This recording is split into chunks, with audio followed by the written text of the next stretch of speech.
Hello and welcome to the Stock Out. This is your show at FreightWaves for all things related to the consumer packaged goods CPG industry. I hope everyone's having a good Monday. I'm your host, Mike Baudendistel. I'm the head of Intermodal Solutions here at FreightWaves, and this is a show where we set aside about 26 minutes to talk about what I think CPG companies will care about, which is some news that's happening that's not covered elsewhere on FreightWaves.com. It's also going to include some of the freight data that we're seeing, things that CPG companies are going to want to know when they go into upcoming bids and upcoming negotiations and think about their level of transportation service. What I'll talk about today is I'll talk about what's happening in the world of sugar, which I think is something that is really kind of a growth area, our low sugar alternatives for foods, low sugar ingredients. There's a number of startups that are addressing that, which I thought was some of the more interesting content that came out about CPG industry in the last week. So I'll walk through those things, and then I'll go through some FreightWaves charts from the SONAR product that really hit on what CPG companies are going to want to know when their freight contracts come up for renewal. So with that, I'll talk about the first topic here, which is, a number of startups are targeting a sugar reduction and really going about that in a few different ways. So as a little bit of a backdrop, this was an interesting stat from one of the companies they had on their site. 200 years ago, humans consumed about 2 pounds of sugar in a year. In 1970, it was 173 pounds of sugar, and it's now currently 152 pounds of sugar. So we're not going back to what we did, 200 years ago, but I think if we could get it back and to where it was in 1970, cut 29 pounds of sugar out of our lifestyle, that would be a good thing. Rightly or wrongly, sugar is being blamed for obesity and diabetes, which are both on the up. And really, there's been a lot of different angles here, both government and from companies themselves. As far as what the government is doing, is the FDA has new rules that include what can be defined as healthy, which has to include some positive nutritional benefit to a particular food. And it also has limits on how much fat, salt, sugar can go into a food and still be considered healthy. So, changing, rules there sort of to reflect the more holistic nature of the way we think about, healthy foods, no longer, having just looking at fat and things to avoid. Also, in the UK, they've made a big push on the government side to reduce the amount of marketing of sweet products to children, restrictions on when they can market those on television, times when children might be viewing, not being able to have those at checkout counters where kids might be begging for those while the parent is grabbing for their credit card, and new labeling requirements in the UK, which may or may not be coming to the US. I have an example of this, which is a Shutterstock image, if we can put that up, which shows kind of a stoplight approach to the nutritional, label, which, now, the current nutritional labels go on the back of packaging. And what is already taking place in the UK and may be required in the US here too is this image that goes right on the front of packaging. So this is going to compete with the space that the marketing groups have for Tony the Tiger and the like. And so the consumer goods companies don't like this, maybe because it takes away space from their messaging, and maybe also because it highlights how unhealthy some of these popular CPG products are. If I saw that label on the front of my consumer packaged good, I already know it's more sugar than I want to consume. If it's 38% of my intake, that's going to blow my sugar budget for the rest of the day. So that may be coming to all the consumer packaged goods to you if you live in the US, and in the UK, you're probably already used to seeing that. And the private companies themselves have started to make a bigger push to have sugar-free alternatives. And this was a stat I found interesting from Allied Market Research that was in one of the CPG newsletters. It said the global sugar-free carbonated drinks market was $125 billion in 2020. It's expected to grow to $243 billion by 2030. So that's a compounded annual growth rate of 7.3% in the CPG industry, which these products don't typically grow very fast. They're kind of GDP plus normally, unless there's some product that there's some lifestyle that's causing people to change their behavior, or maybe some fad or something like that. So the growth areas in CPG, all these healthy foods, pet foods, also a growth area. Some of these subscription boxes are all as well, kind of an emerging trend, but certainly products where you can cut back on sugar. Part of that is Pepsi is overhauling its Pepsi Zero Sugar product. They're not satisfied with their 1% share of overall soda compared to the most similar product, which is the Coke Zero, which is at 4%. So they're going to try to revamp that. They say that they have a product that is ready to go, that tastes a lot better based on the market testing they've done. So that's what one of the biggest CPG companies are doing. I'm going to walk through also what 3 startup companies that you may not have heard of are doing in the world of reducing sugar. So these companies are pretty innovative. This was from an article that I got Food Business News published in the last few days. Thought it was the best CPG related article of the week, at least that I saw. And they walked through what 3 startups are doing. So there's one company called Dumatok. This is an Israeli company. It was established in 2014. Produces has a number of patents. Has 24 patents, 40 pending. Produces a product called Incredo Sugar. So Incredo Sugar is made from real cane or beet sugar. It's designed to improve the efficiency of sugar delivery to the sweet taste receptors and enhances the perception of sweetness in food and beverages. The goal is to reduce sugar by 30 to 50% without compromising taste or texture. So there's going to be less sugar, and I have a hard time wrapping my head around some of the technology there. They do explain it on the website, but essentially the taste is going to be the same, but it's going to sort of trick the brain into thinking that there's more sugar in a product than there really is. This was scaled up in partnership with Lantic Sugar, which is Canada's largest sugar refinery. And this is now, commercially available. So Dumatok is one to keep an eye on. It's interesting how many of these sort of innovative food companies, you see this a lot in vertical farming that come from Israel, maybe because it's just surrounded by countries that they're not on good terms with, to say the least, try to want to be more food sufficient, food self-sufficient. So that was one to watch. Another one here is called the Supplant Company. The Supplant Company creates fiber-rich sugars by using the specific fiber-rich parts of crops. Those include stems, stalks, husks, and cobs. The long chains of sugars in those fiber are broken down using enzymes from fungi. So that technology is maybe a little bit easier to wrap your head around, at least it is for me, than the other one. Some of these are long chains separating the shorter chains of sugars, leaving the long, short blend. The company calls Sugars from Fiber. They also have products available right on their website now that you could buy if you wanted some chocolate that uses this lower sugar, high fiber rich alternative, and you could test for yourself how those how those taste. The Supplant Company is an interesting one as well. And then they also talk Food Business News talks about Bonumose. This is a company that has some sugars found in nature, that says that some sugars found in nature are better than others. They use this sugar called tagatose, which is a rare sugar, but it's nothing new about it. What this company is bringing to the table that's new is they're finding a way to make it more cost effective. So this sugar, this rare sugar alternative, tagatose, 90% is Swedish sugar, without any off flavors.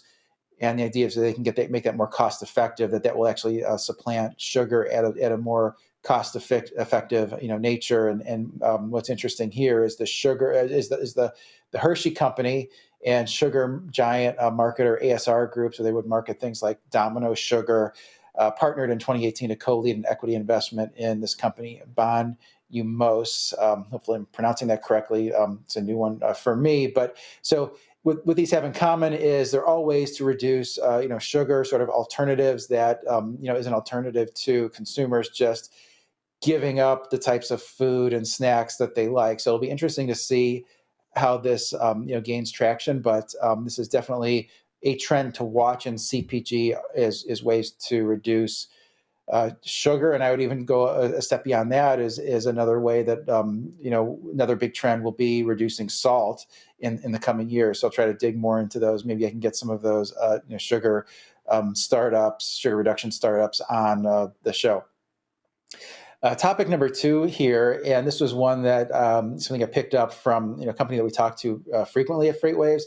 Shippers are insisting upon better transportation service, and what was interesting is we've had some discussions recently with one of the major 3PLs, logistics company, pretty much household name. I'm not going to name who it is, but what this company said is that in order for carriers to successfully bid on contractual business right now in early 2023, that the shippers are insisting that they take spot business that these shippers are offering and demonstrate that they can provide good service in those spot lanes. And if they do that, then they'll have the privilege of participating in the bidding process for some of those large contracts, and basically saying, don't bother to bid on these freight contracts if you're not going to participate in that. So I thought that line was very interesting.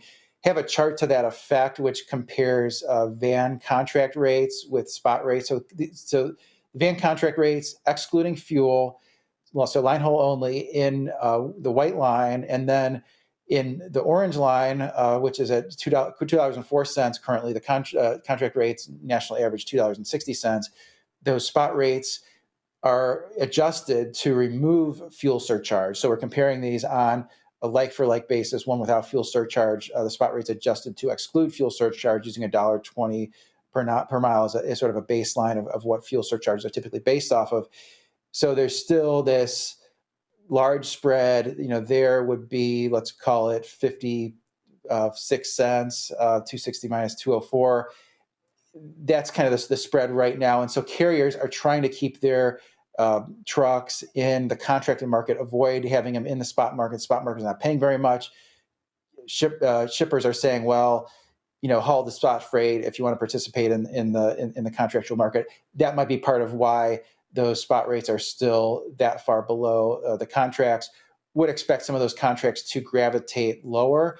And I think really that behavior is a function of the shippers having the negotiating power in the marketplace. They wouldn't be doing that if the shoe was on the other foot, and also a function of the fact that shippers have seen really bad service. I mean, what stands out to me recently was the comment that General Mills made in sort of the food business media, where they said that they've never really had this degree of supply chain challenges, and part of those challenges was not knowing when the truck was going to show up on time, not having the right ingredients, all of those things. You think about what Kraft Heinz said on one of its analyst calls, where it said, well, at any given day, we don't have either some ingredient or some piece of packaging material. There's never a day where we just have all the materials we need. So the shippers are using this sort of marketing clout right now in the marketplace as an opportunity to say, let's not just get lower rates.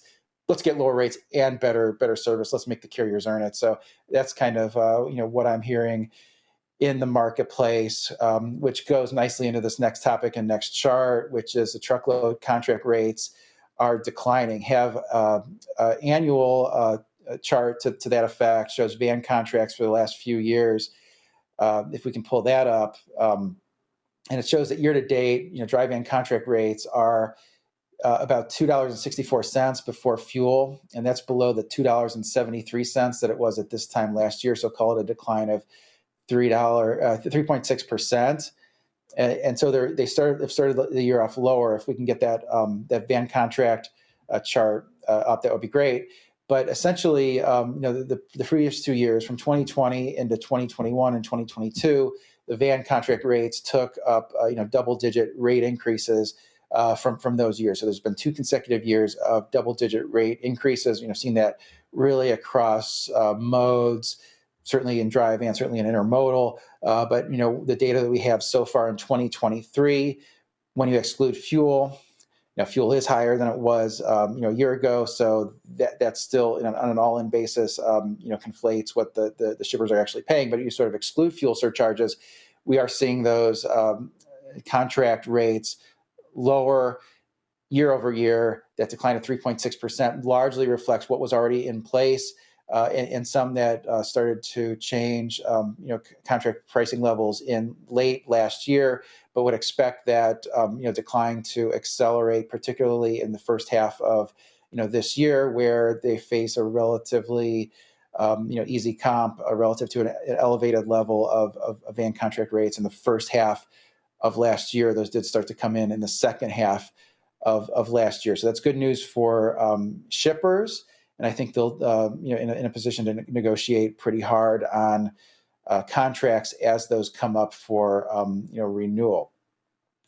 Topic number 4 is our tender data in FreightWaves SONAR shows looseness in the largest freight markets. So this was from something that we look at every single day. We look at the tender data. There it is on the chart. So what I put on this chart is the outbound tender rejection index for 4 of the largest outbound trucking markets in the United States. This is going to include van, reefer. There's even some intermodal in there, even though intermodal doesn't get rejected all that often.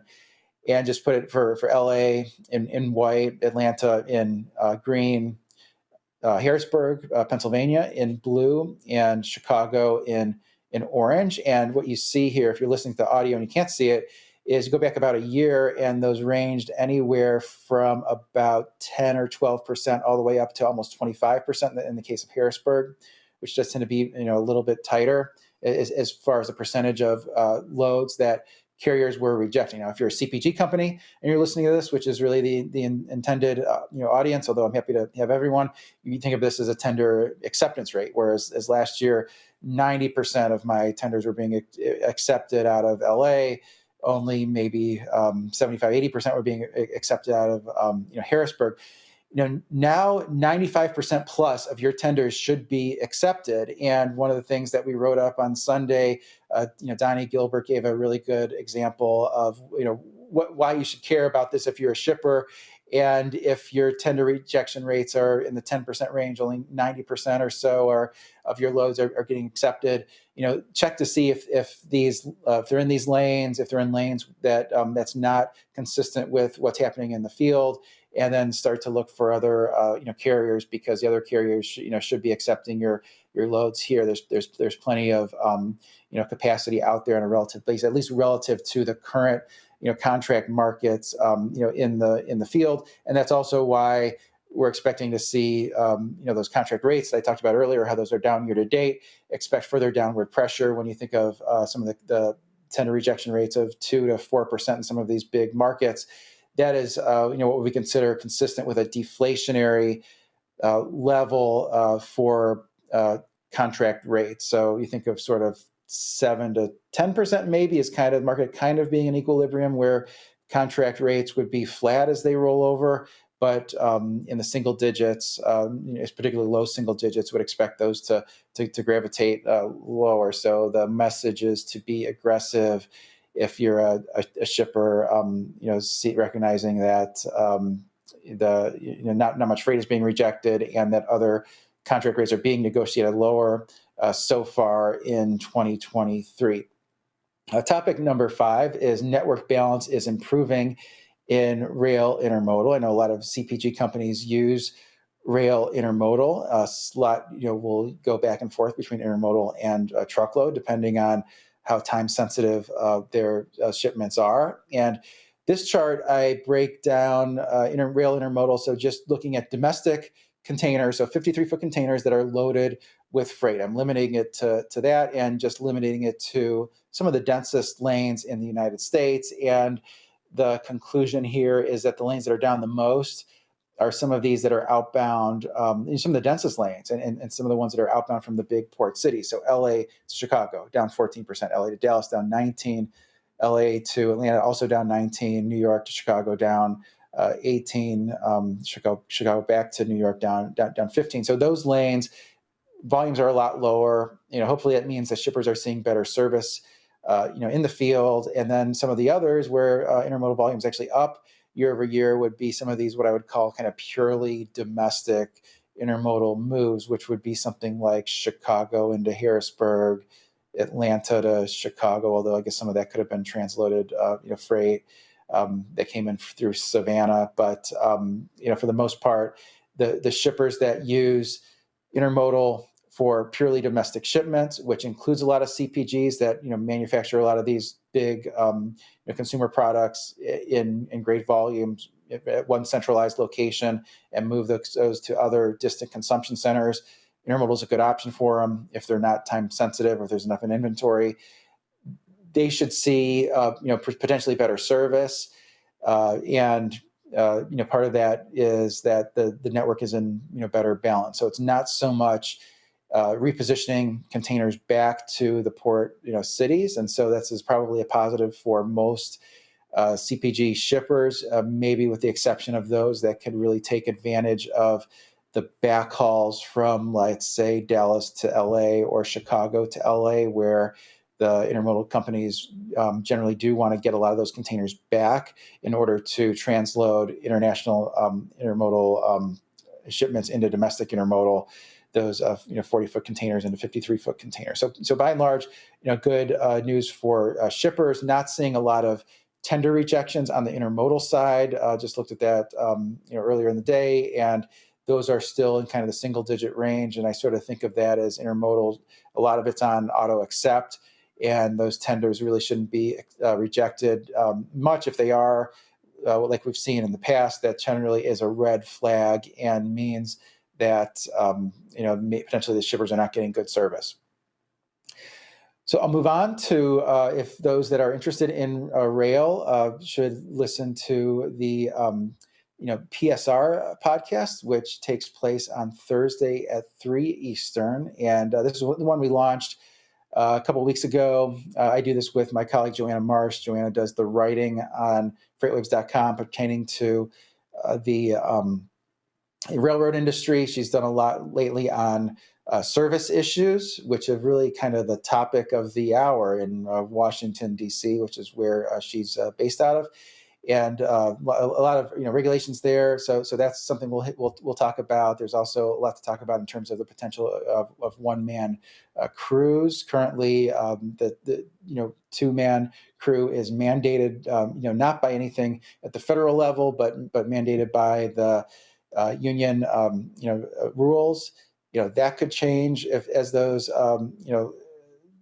negotiations take place, but I'm not expecting it to. I think the likelihood is that the Federal Railroad Administration, the FRA, is going to try to preserve railroad safety, probably likely to make 2-man crews mandatory, despite the fact that positive train control, which is the high-tech method to stop a train in the event of human error, has been rolled out in a multi-billion-dollar unfunded mandate in all sections that would where a freight railroad would interface with either passenger rail or carry hazmats, because you really think of positive train control as being kind of a last line of defense. When all other things fail, the positive train control will kick in, and if it doesn't, you would like it to be avoided if at all possible. Another topic is short lines should probably be excluded from that 2-man crew mandate. They're really at a completely different business. Those trains don't run as far. Those don't run as fast